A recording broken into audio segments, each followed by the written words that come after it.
வணக்கம். என்ஆர் காங்கிரஸ் மக்களவை தேர்தலில் போட்டியிடுவது குறித்து கூட்டணி கட்சிகளுடன் கலந்து பேசி அறிவிக்கப்படும் என முதலமைச்சர் ரங்கசாமி தெரிவித்துள்ளார். புதுச்சேரியில் மக்களவை தொகுதியில் ஆளும் என்ஆர் காங்கிரஸ் பாஜக கூட்டணி ஆட்சியில் பாஜக போட்டியிட தயாராகி வருகிறது. பாஜகவின் மேலிட பொறுப்பாளர் நிர்மல் குமார் சுரானா 2 தினங்களுக்கு முன்பு முதலமைச்சர் ரங்கசாமி சந்தித்து கட்சியின் நிலைப்பாட்டை தெரிவித்தார். இதன் தொடர்ச்சியாக புதுச்சேரி என்ஆர் காங்கிரஸ் கட்சி அலுவலகத்தில் கட்சியின் நிறுவனரும் முதலமைச்சருமான ரங்கசாமி தலைமையில் நிர்வாகிகளின் ஆலோசனை கூட்டம் நேற்று நடைபெற்றது. இந்த கூட்டத்தில் அமைச்சர் லட்சுமி நாராயணன், துணை சபாநாயகர் ராஜவேலு, சட்டமன்ற உறுப்பினர், நிர்வாகிகள் கலந்து கொண்டனர். இதில் மக்களவை தேர்தல் குறித்தும் 7ஆம் தேதி நடைபெறவிருக்கும் கட்சியின் 17வது ஆண்டு விழா குறித்தும் ஆலோசிக்கப்பட்டது. அப்பொழுது மக்களவை தேர்தலில் என்ஆர் காங்கிரஸ் போட்டியிடவே பலரும் விருப்பம் தெரிவித்தனர். இதற்கு முதலமைச்சர் ரங்கசாமி ஆண்டு விழாவை முடித்துக் கொண்டு பிறகு பேசலாம் என கூறி முற்றுப்புள்ளி வைத்தார். இந்த கூட்டம் 45 நிமிடங்கள் நடைபெற்றது. கூட்டத்தின் முடிவில் செய்தியாளர்களை சந்தித்த ரங்கசாமி கட்சியின் ஆண்டு விழா குறித்து பேசியதாக தெரிவித்தார். மக்களவை தேர்தலில் என்ஆர் காங்கிரஸ் போட்டியிடுமா என்ற கேள்விக்கு கூட்டணி கட்சிகளுடன் கலந்து பேசி முடிவு எடுக்கப்படும் என பதிலளித்தார். புதுச்சேரி மாநில வளர்ச்சிக்காகவே உள்துறை அமைச்சர் அமித்ஷாவை சந்தித்ததாக புதுச்சேரி துணைநிலை ஆளுநர் டாக்டர் தமிழிசை சவுந்தரராஜன் தெரிவித்துள்ளார். காரைக்கால் மாவட்டம் வரிச்சிக்குடி பகுதியில் அமைந்துள்ள தேசிய தொழில்நுட்ப கழகத்தில் புதிதாக கட்டப்பட்டுள்ள அறிவியல் தொழில்நுட்ப கண்டுபிடிப்பு மையம், இயந்திர பொறியியல் ஆராய்ச்சி பயன்பாடு மற்றும் புதுப்பிக்கப்பட்ட சிக்மா கலந்தாய்வு அரங்கம் இவை 3ஐயும் புதுச்சேரி துணைநிலை ஆளுநர் டாக்டர் தமிழிசை சவுந்தரராஜன் திறந்து வைத்தார். நிகழ்ச்சிக்கு பின்னர் செய்தியாளர்களை சந்தித்த தமிழிசை சவுந்தரராஜன் மாநிலத்தின் வளர்ச்சிக்கான திட்டங்கள் குறித்து ஆலோசிக்கவே உள்துறை அமைச்சர் அமித்ஷாவை சந்தித்ததாகவும், அதற்குள்ளாக புதுச்சேரிக்கு வேட்பாளர் தேர்வு செய்தது போல செய்தி வெளியிட்டிருப்பது மிகுந்த ஆச்சரியத்தை ஏற்படுத்தியதாகவும், பக்கத்து இருக்கையில் அமர்ந்து பார்ப்பது போல ஒரு திரைக்கதையை உருவாக்கி விட்டதாகவும் நகைப்புடன் தெரிவித்தார். அதிகமாக சூரிய சக்தி பேனல்கள் எல்லா வீட்டுக்கு மேலே அமையும் பொழுது இந்த மாநிலம் முழுவதுமே ஒரு சூரிய மின்சக்தி மிகுந்த மாநிலமாக மாறும். இது ஒரு திட்டம். இந்த திட்டம் நன்றாக வந்தது என்றால் நம்ம பல தொழிற்சாலைகள், பல பெரிய நிறுவனங்கள் குறைந்த செலவில் அதிகமான சக்தியை படைக்க முடியும். அது ஒரு மிகப்பெரிய திட்டம். அது ஏறக்குறைய 56 கோடி ரூபாய் அதிகமாக நமக்கு கொடுக்கப்பட்டால் அது நிச்சயமாக மிகப்பெரிய திட்டமாக இங்கே உருப்பெறும். இந்த சூரிய மின்சக்தி இந்தியா முழுவதும் பயன்படுத்துறது ரொம்ப மகிழ்ச்சி. அதாவது நம்மளோட துணைநிலம் முழுமையாக பயன்படுத்தினா இன்னும் வெளிச்சமா இருக்குமே நம்ம மாநிலம்ன்றது. அதுவும் நமது விமான நிலையம் 300 ஏக்கர் நமக்கு தமிழகத்துல இருந்து கிடைத்தா ரொம்ப நல்லது. ஆனா தமிழகம் அதை கொடுப்பதற்கு ரொம்ப தயங்குகிறார்கள். அதனால வேறு விதமா நமது விமான நிலையத்தை விரிவுபடுத்தலாமா அப்படின்றதெல்லாம் கேட்கதான் நான் போனேன். அதனால நான் துணைநிலை மாநிலத்தை முன்னேற்றுவதற்காகத்தான் நான் போனேன். ஆனா அதுக்குள்ள எனக்கு ஒரே ஒரு ஆச்சரியம் என்னன்னா, நான் மட்டும்தான் போனேன்னு நினைச்சிட்டு இருந்தேன். சில பத்திரிகை சகோதரர் என் கூட உள்துறை அமைச்சர் கூட உட்கார்ந்து இருந்த மாதிரி அவர் இதை கேட்டாரு, இவங்க இதை சொல்றாங்க. அதுக்குள்ள புதுச்சேரியில் அவசரமா கேண்டிடேட் அனௌன்ஸ் பண்ணிட்டாங்க. ஒரு பெரிய கதை ஆசிரியர் மாதிரி ஒரு சினிமாவே நடத்தி முடிச்சுட்டாங்க. அதெல்லாம் ஒண்ணும் இல்லை. ஆனா எனக்கு ஆச்சரியம் என்னன்னா, உள்ள உட்கார்ந்து இருந்த மாதிரி அவர் ஹானரபிள் ஹோம் மினிஸ்டர் இதை கேட்டாரு, இவங்க இந்த விருப்பத்தை சொன்னாங்க. எப்படிதான் உள்ள பக்கத்து சீட்ல உட்கார்ந்த மாதிரி. அதனால ஆச்சரியப்பட்டேன். நான் மட்டும் தான் போனேன் நினைச்சேன். நம்ம தம்பிங்க கொஞ்சம் பேர் பக்கத்து சீட்ல உட்கார்ந்து இருந்தது எனக்கு தெரியாம போச்சு அப்படின்னு. அதெல்லாம் ஒண்ணும் இல்லப்பா. ஆண்டவரும் ஆண்டு கொண்டு இருப்பவரும் எனக்கு என்ன பணி கொடுத்தாங்களோ அந்த பணியை நான் சிறப்பா செய்வேன். எனக்கு மக்கள் மீது ஒரு அக்கறை உண்டு. மக்களோடு இப்ப பழகி கொண்டு இருக்கிறேன். அவர்கள் என்ன ஆணையிடுகிறார்களோ நானா எதுவுமே போய் நான் கேட்கறது இல்லை. அதனாலதான் நான் அவங்க அதுக்காக தான் போனேன். மகிழ்ச்சி அவ்வளவுதான். அதனால ரொம்ப இன்னும் கொஞ்சம் கதையெல்லாம் கை வரவேற்கிறப்பா. அட்வைஸ் தான் சொல்ல வேண்டாம்ப்பா. தம்பியே நல்லா இல்ல அரசியல்வாதியா உள்ள வந்தாலே தைரியத்தோட வந்திருக்கிறார். அட்வைஸ் எல்லாம் தேவையில்லை. அதனால அவர் நல்லா மேல வரட்டும். எல்லாரும் மேல வந்தா மக்களுக்கு நல்லதுதான். ஆரோக்கியமான போட்டி இருக்கட்டும். அதனால வாழ்த்துக்கள்ப்பா, வாழ்த்து. வருவாய்த்துறை, காவல்துறையை தொடர்ந்து பிசிஎஸ் அதிகாரிகள் கூடுதல் பொறுப்புடன் இடமாற்றம் செய்யப்பட்டுள்ளனர்.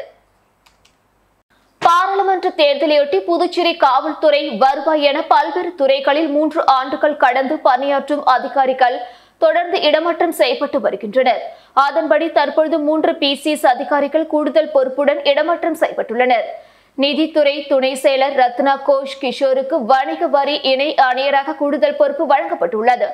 மாகி மண்டல நிர்வாகி சிவராஜ் மீனா ஐடி துறை செயலராகவும் திட்ட அமலாக்க முகமை கூடுதல் பொறுப்பாகவும் வழங்கப்பட்டுள்ளது. ஐடி துறை இயக்குனர் மோகன்குமார் பாகி மண்டல நிர்வாகியாக இடமாற்றம் செய்யப்பட்டுள்ளார். இதற்கான உத்தரவை நிர்வாக சீர்திருத்தத்துறை சார்பு செயலர் ஜெய்சங்கர் பிறப்பித்துள்ளார். புதுச்சேரி அரசின் கல்வித்துறை மூலமாக மண்ணாடிப்பட்டு தொகுதியை சேர்ந்த +1, +2 அரசு பள்ளி மாணவ மாணவிகளுக்கு இலவச லேப்டாப் வழங்கும் திட்டத்தினை உள்துறை அமைச்சர் நமச்சிவாயம் நேற்று தொடங்கி வைத்தார். மண்ணாடிப்பட்டு சட்டமன்ற தொகுதிக்குட்பட்ட லிங்காரெட்டிப்பாளையம், பான்கோஸ் மேல்நிலைப்பள்ளி, குனிச்சம்பட்டு அரசு மேல்நிலைப்பள்ளி, PS பாளையம், பாவேந்தர் பாரதிதாசன் அரசு மேல்நிலைப் பள்ளிகளில் பயிலக்கூடிய மாணவ மாணவிகள் 547 பேருக்கு இலவச லேப்டாப்பினை உள்துறை அமைச்சர் நமச்சிவாயம் வழங்கினார். பின்னர் அவர் செய்தியாளர்களிடம் பேசுகையில், நடிகர் விஜய் அரசியலுக்கு வந்தது குறித்து கூறுகையில், ஜனநாயக நாட்டில் யார் வேண்டுமானாலும் அரசியல் கட்சி தொடங்கலாம், தேர்தலில் போட்டியிடலாம், அது அவர்களது ஜனநாயக உரிமை. புதிதாக கட்சி ஆரம்பித்திருக்கக்கூடிய மரியாதைக்குரிய நண்பர் விஜய்க்கு எனது வாழ்த்துக்கள், பாராட்டுக்கள். மக்கள் சேவை யார் வேண்டுமானாலும் செய்யலாம், அதுபோல மக்கள் சேவை செய்ய விஜய் அரசியலுக்கு வந்துள்ளார். அவருக்கும் எனது வாழ்த்துக்கள், பாராட்டுக்களை தெரிவித்துக் கொள்கிறேன். கவர்னர் தமிழிசை சவுந்தரராஜன் புதுச்சேரியில் பாராளுமன்ற தேர்தலில் போட்டியிட போவதாக கூறப்படுகிறது என்ற கேள்விக்கு, எங்களது கூட்டணியின் தலைவர் முதலமைச்சர் ரங்கசாமி கலந்து ஆலோசித்து எங்களது அகில இந்திய தலைமை உரிய நேரத்தில் உரிய முடிவை அறிவிக்கும். இவ்வாறு அவர் கூறினார். விழாவில் கல்வித்துறை இணை இயக்குநர் சிவகாமி மற்றும் கல்வித்துறை அதிகாரிகள், முன்னாள் MLA அருள்முருகன், பாஜக நிர்வாகிகள் கல்லியப்பெரும்பால், சோம்பட்டு சிவா, வில்லியனூர் பாஜக மாவட்ட தலைவர் அனிதா, பாஜக வில்லியனூர் மாவட்ட துணைத் தலைவர் அனுசுவை, பெற்றோர் சங்க தலைவர் சிவகுமார், ஜீவா உட்பட பலரும் கலந்து கொண்டனர். புதுச்சேரி கதிர்காமம் அருள்மிகு முத்துமாரியம்மன் ஆலயத்தின் செடல் மகோற்சவத்தை முன்னிட்டு அம்மன் ரிஷப வாகனத்தில் அலங்கரிக்கப்பட்ட அம்மன் பக்தர்களுக்கு காட்சியளித்தார். புதுச்சேரி கதிர்காமம் பகுதியில் அமைந்துள்ளது அருள்மிகு முத்துமாரியம்மன் ஆலயம். இந்த கோவிலின் செடல் மகோற்சவ விழா தொடங்கி நடைபெற்று வருகின்றது. செடல் உற்சவத்தையொட்டி அம்மன் மலர்கள் மற்றும் தங்க கவசம் சாத்தப்பட்டு சிறப்பு அலங்காரம் செய்யப்பட்டு பக்தர்களுக்கு காட்சியளித்தார். தொடர்ந்து ரிஷப வாகனத்தில் அம்மன் திருவிதி விழா நடைபெற்றது. அம்மனுக்கு சிறப்பு அலங்காரத்தில் மேலத்தாளங்கள் முழங்க தீபார்த்தனை காட்டப்பட்டு திருவிதி விழா நடைபெற்றது. கதிர்காமம் பகுதியில் உள்ள முக்கிய வீதிகளின் வழியாக திருவிதி விழா சென்று மீண்டும் கோவிலை வந்தடைந்தது. ரிஷப வாகனத்தில் எழுந்தருளிய திருவிதி விழா சென்ற அம்மனை பக்தர்கள் பலரும் கலந்து கொண்டு வழிபட்டு சென்றனர். மணவெளி தொகுதியில் இருளர் இன மக்களுக்கு இலவச மனை பட்டாவை சட்டப்பேரவை தலைவர் செல்வம் வழங்கினார்.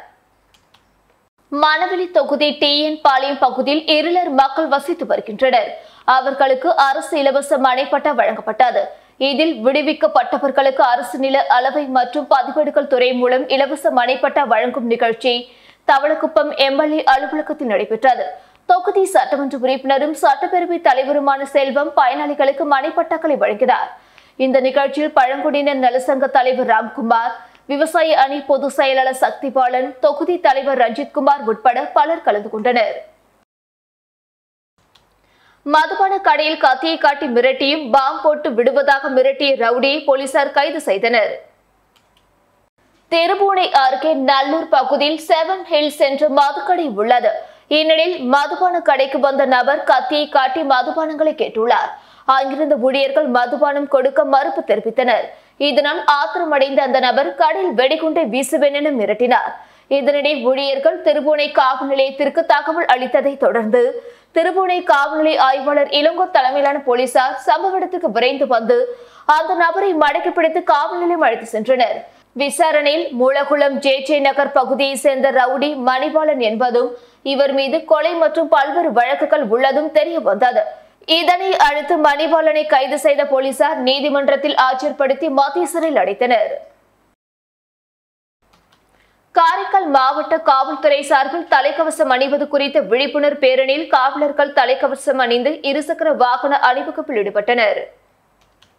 காரைக்கால் மாவட்டத்தில் காவல்துறை சார்பில் சாலை பாதுகாப்பு மாதத்தை முன்னிட்டு தலைக்கவச விழிப்புணர்வு பேரணி இன்று நடைபெற்றது. இதில் காரைக்காலில் பொதுமக்கள் இருசக்கர வாகனம் ஓட்டும் போது கட்டாயம் தலைக்கவசம் அணிய வலியுறுத்தி விழிப்புணர்வு ஏற்படுத்தும் வகையில் காரைக்கால் காவல் கண்காணிப்பாளர் அலுவலகத்திலிருந்து புறப்பட்ட தலைக்கவசம் குறித்த விழிப்புணர்வு இருசக்கர வாகன அணிவகுப்பில் 100க்கும் மேற்பட்ட காவலர்கள் தலைக்கவசம் அணிந்து கலந்து கொண்டனர். இருசக்கர வாகன அணிவகுப்பினை முதுநிலை காவல் கண்காணிப்பாளர் மணிஷ் கொடியசைத்து துவக்கி வைத்தார். இதில் காவலர்கள் பங்கேற்ற இருசக்கர வாகன விழிப்புணர்வு அணிவகுப்பு காரைக்கால் மாவட்டம் முழுவதும் திருநள்ளாறு, நெடுங்காடு, நிரவி, திருப்பட்டினம் உள்ளிட்ட கிராமங்கள் வழியாக சென்று மீண்டும் கண்காணிப்பாளர் அலுவலகம் வந்தடைய உள்ளது. மணவெளி தொகுதியில் உள்ள அரசு மேல்நிலைப்பள்ளி மாணவ மாணவியர்களுக்கு புதுச்சேரி அரசின் இலவச மடிக்கணினிகளை சட்டப்பேரவைத் தலைவர் செல்வம் வழங்கினார். புதுச்சேரி அரசு கல்வித்துறை மூலம் மேல்நிலைப்பள்ளி கல்வி பயிலும் மாணவ மாணவிகளுக்கு புதுச்சேரி அரசின் சார்பாக இலவச மடிக்கணினி வழங்கப்படும் என முதலமைச்சர் ரங்கசாமி அறிவித்த திட்டத்தின்படி மணவெளி தொகுதியில் உள்ள நோனாங்குப்பம் அரசு மேல்நிலைப்பள்ளி, மணவெளி தந்தை பெரியார் அரசு மேல்நிலைப்பள்ளி, தவளக்குப்பம் அரசு மேல்நிலைப்பள்ளி ஆகிய பள்ளிகளில் பயிலுகின்ற 307 மாணவ மாணவியர்களுக்கு இலவச மடிக்கணினி வழங்கும் விழா நோனாங்குப்பம் அரசு மேல்நிலைப்பள்ளி வளாகத்தில் இன்று நடைபெற்றது. இந்த நிகழ்ச்சியில் சட்டப்பேரவைத் தலைவர் தலைமை விருந்தினராக கலந்து கொண்டு வாழ்த்துரை வழங்கி மாணவ மாணவியர்களுக்கு இலவச மடிக்கணினிகளை வழங்கினார். இந்த நிகழ்ச்சியில் பள்ளி கல்வித்துறை முதன்மை அதிகாரி தனசெல்வன் நேரு, துணை இயக்குநர் முனுசாமி, பள்ளி முதல்வர்கள், இருபால் ஆசிரியர்கள் மற்றும் மாணவ மாணவியர்கள், பெற்றோர்கள் திரளாக கலந்து கொண்டனர். இந்தியன் வங்கி ஊரக சுய வேலைவாய்ப்பு பயிற்சி நிறுவனம் சார்பில் இலவச மொபைல் போன் ரிப்பேர் மற்றும் சர்வீஸ் பயிற்சிக்கான விண்ணப்பங்கள் வழங்கப்படுகிறது. புதுச்சேரி லெனின் வீதியில் இந்தியன் வங்கி ஊரக வேலைவாய்ப்பு பயிற்சி நிறுவனம் இயங்கி வருகிறது. இங்கு இலவசமாக mobile, smart phone repair service மற்றும் பயிற்சி அளிக்க விண்ணப்பங்கள் வழங்கப்படுகிறது. விண்ணப்பிக்க வரும் 9ஆம் தேதி கடைசி நாளாகும். இதில் புதுச்சேரியை சேர்ந்த ஆண், பெண் இருபாலரும் விண்ணப்பிக்கலாம். 8ஆம் வகுப்பு படித்திருக்க வேண்டும். 18 முதல் 45 வயது உள்ளவர்கள் விண்ணப்பிக்கலாம். 30 நாட்கள் முழு நேரம் பயிற்சியில் உணவு இலவசமாக வழங்கப்படுகிறது. 90% செயல்முறை பயிற்சியில் சான்றிதழ் அளிக்கப்படுகிறது. பயிற்சி வரும் 12ஆம் தேதி துவங்குகிறது. புதுச்சேரியில் குற்றவாளிக்கு ஆதரவாக செயல்படும் இன்ஸ்பெக்டரை கண்டித்து 100க்கும் மேற்பட்ட பொதுநல அமைப்பினர் காவல் நிலையத்தை முற்றுகையிட முயன்றபோது போலீசாருக்கும் போராட்டக்காரர்களுக்கும் இடையே தள்ளுமுள்ளு ஏற்பட்டதால் பரபரப்பு ஏற்பட்டது. புதுச்சேரியில் போலி ஆவணம் தயாரித்து காந்தி வீதியில் உள்ள முந்திரி பருப்பு கடையை அபகரிப்பு செய்யும் ஊழியர் கோகுல் என்பவரை கைது செய்ய வேண்டும். குற்றவாளிக்கு துணை போக்கும் பெரிய கடை ஆய்வாளர் ஜெய்சங்கர் மீது நடவடிக்கை எடுக்க வேண்டும் என பெரிய கடை காவல் நிலையத்தை முற்றுகையிட போவதாக சமூக ஜனநாயக இயக்கங்கள் அறிவித்திருந்தன. அதன்படி இன்று மிஷின் வீதி, நேரு வீதி சந்திப்பில் இருந்து பேரணியாக வந்த போராட்டக்காரர்களை போலீசார் தடுப்பு கட்டை அமைத்து தடுத்தனர். அப்பொழுது போலீசாருக்கும் போராட்டக்காரர்களுக்கும் இடையே தள்ளுமுள்ளு ஏற்பட்டது. இதனை அடுத்து தடுப்பு கட்டையை தூக்கி எறிந்து போராட்டக்காரர்கள் நேரு வீதியில் காவல் நிலையம் நோக்கி ஓடினர். அவர்களுடன் போலீசாரும் போராட்டக்காரர்களுடன் ஓடியதால் பெரும் பரபரப்பு ஏற்பட்டது. இதனை அடுத்து காவல் நிலையம் முன்பு அமர்ந்து கோரிக்கைகளை வலியுறுத்தி கண்டன கோஷங்கள் எழுப்பினார்கள். தொடர்ந்து கோஷங்கள் எழுப்பிய சமூக ஜனநாயக இயக்கங்களை சேர்ந்த 100க்கும் மேற்பட்டவர்களை போலீசார் கைது செய்தனர். புதுச்சேரியில் டைம் தகராறு காரணமாக தனியார் பேருந்து ஊழியர்கள் ஒருவரை ஒருவர் தாக்கிக் கொண்டு பேருந்து கண்ணாடி உடைத்த சம்பவம் பரபரப்பை ஏற்படுத்தியுள்ளது. புதுச்சேரியிலிருந்து தனியார் பேருந்து ஒன்று கடலூரை நோக்கி வந்து கொண்டிருந்தது. தவளக்குப்பம் அரவிந்தர் கண் மருத்துவமனை நிறுத்தத்தில் நிறுத்தி பயணிகளை ஏற்றிக் கொண்டிருந்த போது பின்னோக்கி வந்த மற்றொரு தனியார் பேருந்து அந்த பேருந்தினை முன்றி சென்று நின்றிருந்த பேருந்தின் முன்பக்கத்தில் இடித்தபடி நின்றது. இதனால் 2 பேருந்துகளில் இருந்த பயணிகளும் மிகுந்த அச்சத்தில் கூச்சலிட்டனர்.